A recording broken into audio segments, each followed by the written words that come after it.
I'm here today in Denver at the Low Carb Conference, and I have stolen two lovely ladies to sit here with me and have a bit of a discussion specifically about low carb and type 1 diabetes. So before we get started, I'm going to introduce Tracy Kimberley, who is the mum of a beautiful teenage daughter now, Ashley.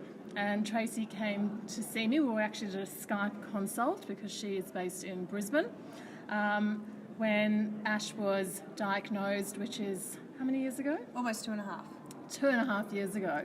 And we helped set Ash almost immediately after diagnosis. It was 3 weeks after diagnosis onto a low carb path. And along the way with that, she, of course, needed some additional support in terms of managing and learning about her insulin and all of those details. And that brings me to the other lovely lady who's sitting next to me here, who is a doctor based in the States, and that is Dr. Jody Stanislaw.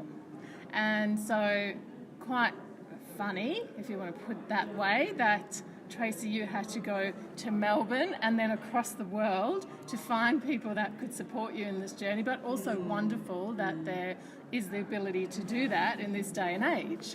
And meeting for the first time in Denver. Yes, and here we are in Denver. I've only ever Skyped with you both, and then I met you in Denver. Amazing. Yeah, amazing. Totally amazing.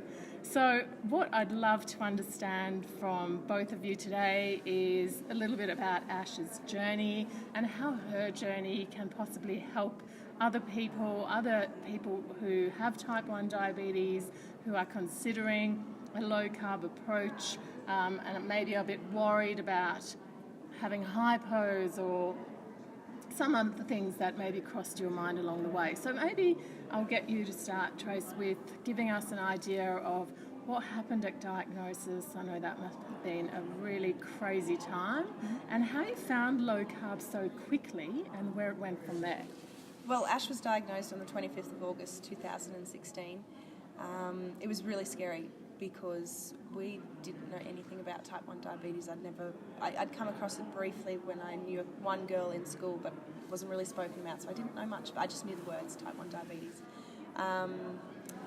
And that when she was sick and she was diagnosed and in hospital, I thought she had something like meningococcal meningitis because she was so far into DKA that she was in the really bad stages. If we'd gotten to the hospital later, even 2 hours later, we would have been looking at a very different And just to clarify, so DKA is diabetic ketoacidosis. Yes. And for you guys listening, you know, we speak lots about ketosis, and this is a very different type of ketones in your blood. Yes. Yeah. And this is only for type 1s. Yes. Yeah, only type 1s can go into DKA. Yep. So I knew a little bit more about low carb because about 6 months earlier I was working with my dad. I love to cook. So Dad called me and said, Trace, I want to cut sugar and carbs. And I went, okay. And I wanted to get an understanding of what that was. So I started doing a little bit of research and I came up with some recipes. I was like, here, Dad. So I'd sent him some recipes.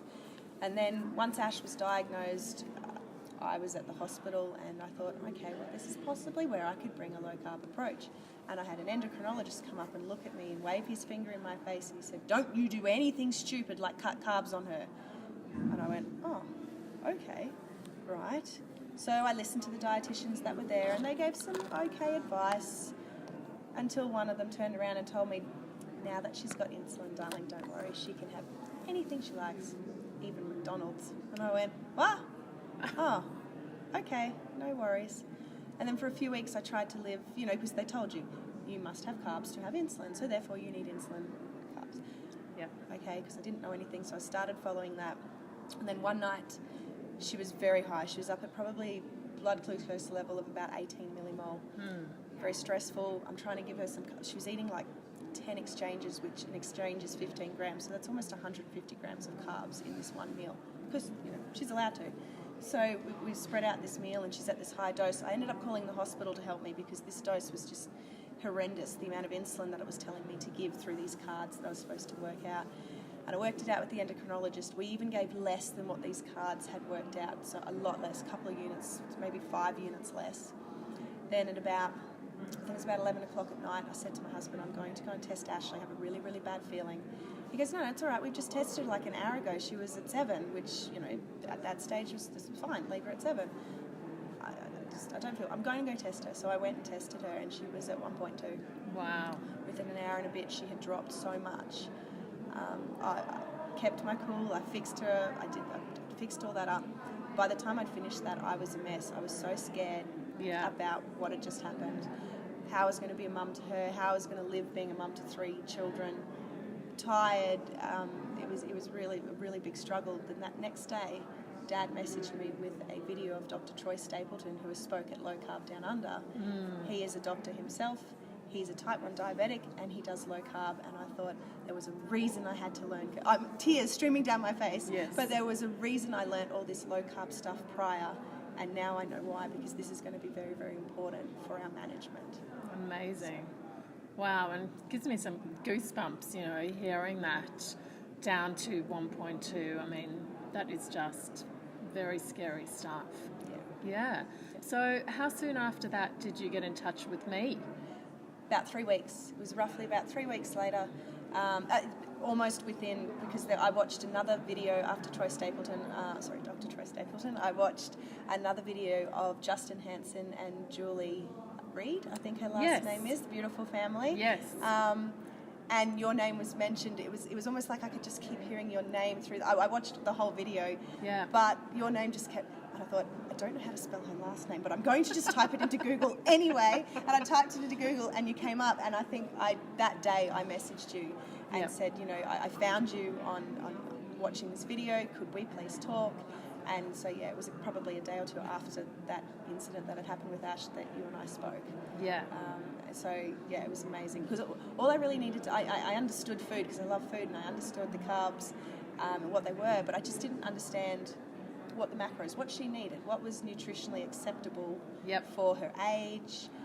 And that's where I needed you to come in handy. Where you came in handy, we spoke about it. You spoke about nutrition and what she needed. Absolutely. And I was really chuffed because you asked me for a recipe. So was it the brownies? It was the chocolate fudge. Oh, the fudge. The fudge. That's right. I was so chuffed. I called my dad and I went, she asked me for a recipe.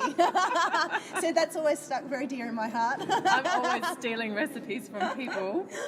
So, yes. Yeah, fantastic. So you started applying low carb, and what were some of your concerns, or did you have no concerns and then things came up that you didn't anticipate? Well, I didn't have any concerns. However, what happened is gradually her HbA1c, so her 3-monthly results, she kept going up, her blood glucose levels. But on a day-to-day basis, I thought we were doing pretty well. Right. And from everything that I was listening, I could see that, you know, we're doing the low carb. She's on low carbs, and we're doing this. But then something just kept playing in the back of my mind. Like, I kept asking people, like our endocrinologist, the nutritionist, everybody at the hospital, what does she need insulin for? And if I'm not having carbs in our meals or very minimal, when am I supposed to be giving her insulin? Yeah. Do you know what their fix to it was? Just give her carbs.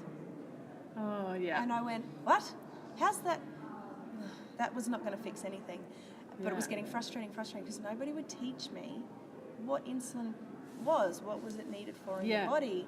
How do we use it?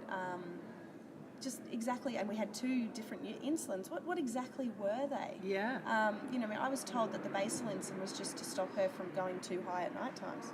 So she had 1 dose of it. I mean, I cringe at that thought now with what I know. Absolutely. So, yes, we had a problem with HbA1c going up. She was still really healthy. She was still growing. But this overall result was not looking good.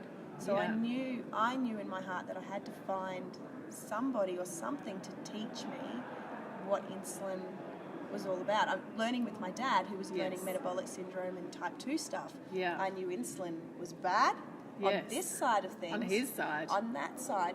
So, but then on the flip side with type 1, you've got to give insulin, but you've got to find this middle ground, I think, and I just needed somebody to help me. Some advice in there. Where to get this middle ground. How on earth did you find Jodie?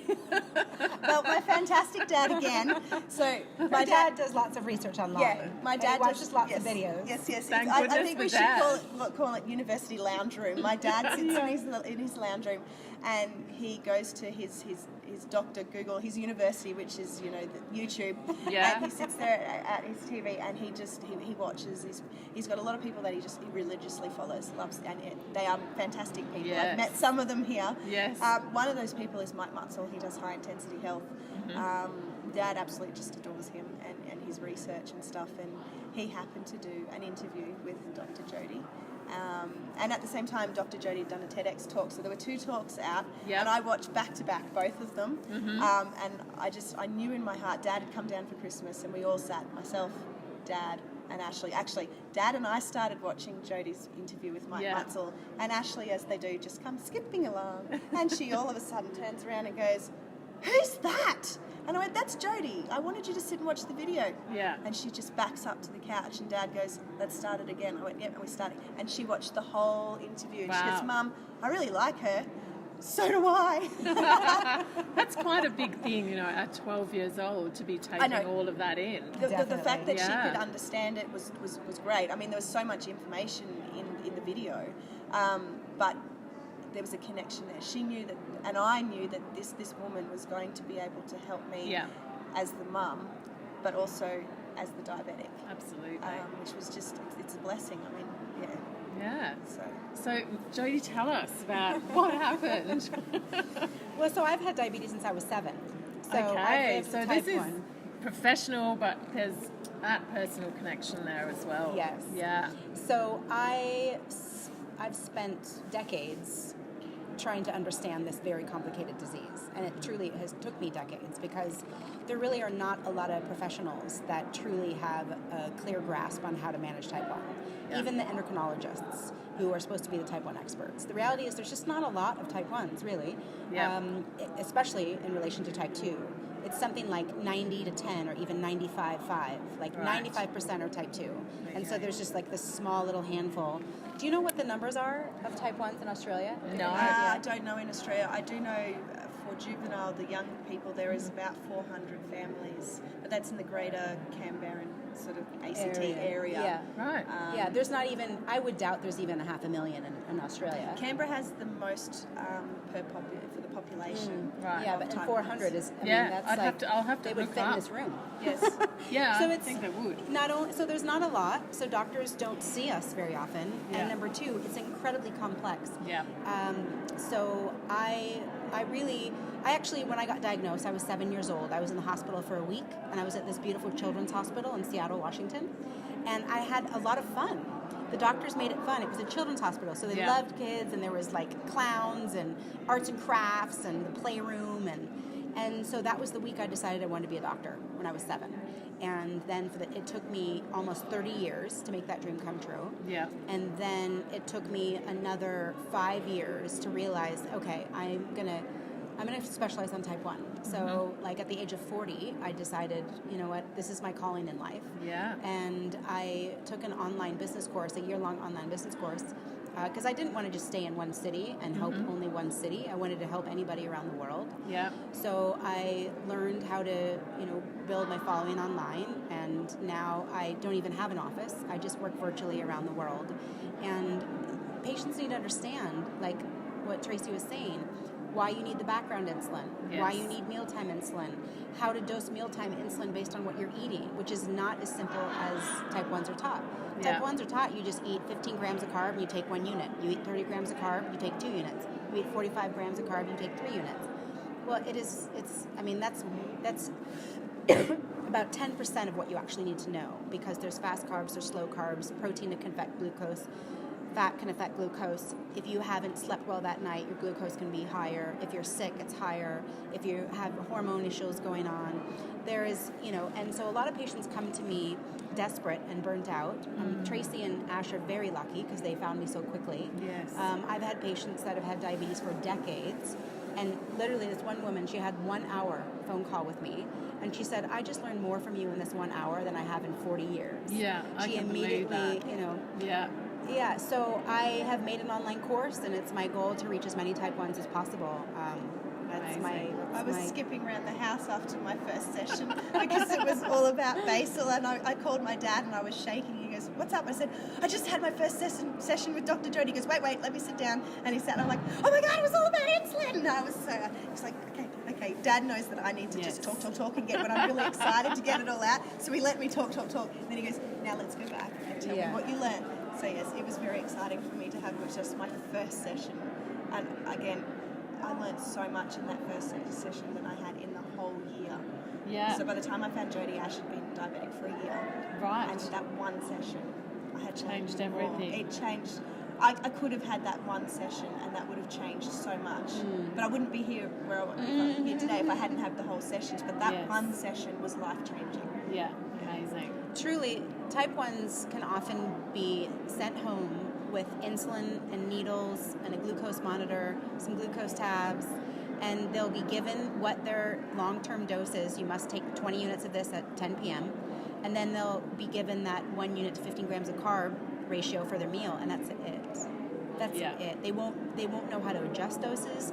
They're not sure if once their blood sugar level is high, can you take more insulin? Because a lot of patients will think, I'll have patients tell me this all the time, I only was told I could take insulin when I eat. Well, my blood glucose can go high for many reasons that have nothing to do with food.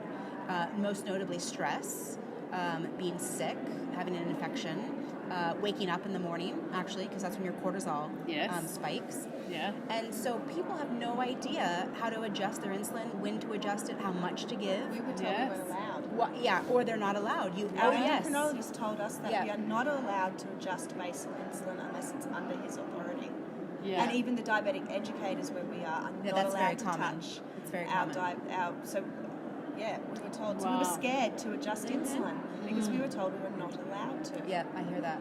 Frankly, insulin is a lethal drug. If you overdose on it, you die. Yeah. So I understand the conservative nature of those comments, but I don't respect the fact that they're not empowering their patients with the education that they need. Yes, you would think a better approach would be education. I tell you what my first experience outside of university was with type 1 diabetes is that the year I graduated, I decided to volunteer for a camp that the Children's Hospital in Melbourne puts on every year for kids with type 1 diabetes. And you can go on the camp as a leader, and they try and find people in the profession, new grads, so that you can assist with various things, but it's a whole fun camp. And the thing that stands out to me that I remember is just bucket loads of jelly beans everywhere. Yes. And, I think it was a great camp in regards to teaching kids how to inject themselves and all of that sort of thing. But it was all about how many jelly beans you could eat and how much insulin you needed to take in response to that. Yes. That's universal. It's all over camps in the U.S. as well. So when I got diagnosed, I was given a very strict diet. I weighed and measured every single bite of food I ate starting at the age of 7. And clearly that there's a much higher rate of eating disorders in type 1 than the general population at the same age. Yeah. And so what's happened is the pendulum has swung too far to the other side. And now they get very excited, and parents will they'll want to defend their child till death, literally. And because I'll post, the importance of low carb on my Facebook page, and moms will say, "You're so uneducated. My child can eat anything they want. That's what our doctor told us. Yeah. How dare you be so judgmental? And my little girl has it hard enough as a diabetic, and now you're telling her she can't eat everything she wants." She's already had her life taken away from her. Yeah, Why so are you they get taking very more? defensive. And so how I work with that is I really explain that please allow diabetes to be the impetus for the whole family eating healthier, getting rid of the crappy cereals and all the chips and dessert every night and all the sodas. Yeah. Because, quote, if you want your child to eat like everybody else, well, look at what everybody else is eating. So I never want a family to be like, well, my type 1 can't eat that, Yes. but you guys can. Like, Yeah. that's not healthy, right? So use type 1 as an opportunity to eat healthier as a family and educate your children and educate your people around you, your friends, your Absolutely. husband, and say, let's do this together. But I really try to help people. I encourage people to not say, well, my diabetic can't eat that. Yes. Oh, I totally agree. And I think, that just extends out to everybody. If somebody comes in or is trying to adopt a low-carb approach, they're not type 1, or they might be, but they are doing it alone in a family who is continuing to eat a standard American, Yeah. Australian diet. It's impossible. It's so they hard. might last for a short period of time, but to do that long term on your own, I think that's really challenging. Well, So all that sugar stuff is addictive, and it's literally addictive drugs surrounding. I mean, I can't. My biggest downfall is chocolate chip cookies, and if I sit next to a plate of chocolate chip cookies, it's not a good day. I mean, it tastes really good. It's a good tasting day. But besides that, yeah, and we all have those. yes, we all do. Absolutely. Yeah. So tell me a little bit about where Ash is now. What she does. Is she involved in sports? Tell me a bit about her and her life. Oh, right look, now. Ash is thriving. Last year, especially after we did a 3-month course with Dr. Jody, and then after that, Ash went to school and she came home and she said, "Mum, I want to do the school musical." All right, we can do this. Yeah. So that was sort of the first thing physical, that she's going to do. And I went, "Yep, okay." And we did that. And she had like bloods you wouldn't believe. They were perfect. Yeah. The whole musical. I packed all her food for her. She's just thriving, and she's also understanding what she can do. She can go to school with confidence now because she packs what she needs to eat, and she knows. And everything in our house is keto, low carb. My whole family eats it. Got 6 of us. Yeah. And so she packs her lunchbox just like the other kids. But corrections are simple. 1-2 units maybe.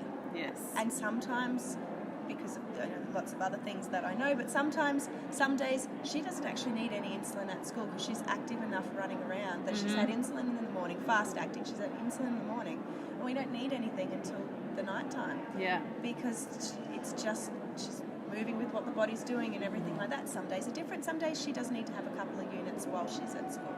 Yeah. For whatever reason, whatever the reason it may be. And she wears a continuous She glucose has a monitor. CGM. Yeah.